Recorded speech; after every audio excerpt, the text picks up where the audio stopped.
Welcome to Not Milk Never Milk. Subscribe if you're lactose intolerant. You'll begin by preparing both devices so pairing works the first time. Put fresh batteries in the remote or fully charge it. Low power stops Bluetooth discovery. On your Skyworth TV, go to Settings, then Remote and Accessories and open Bluetooth.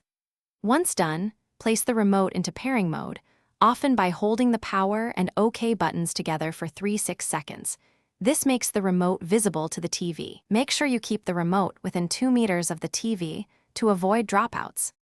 Now perform the actual pairing on the TV. You'll open the Bluetooth menu and choose Add New Device or Search for devices. The TV scans and lists nearby remotes. Select your remote name from the list. If a PIN appears, enter 0000 or 1234 unless your device specifies another code. Once you confirm, the TV exchanges credentials and registers the remote.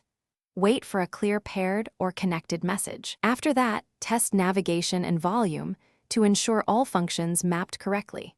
Finish by verifying every button works and that any voice features are responsive. You want to confirm both input and output behavior. If pairing fails, reboot the TV and reset the remote, usually by removing batteries and holding the power button for 10 seconds. Then attempt pairing again within 1 to 2 meters. Make sure firmware is current and replace batteries if needed.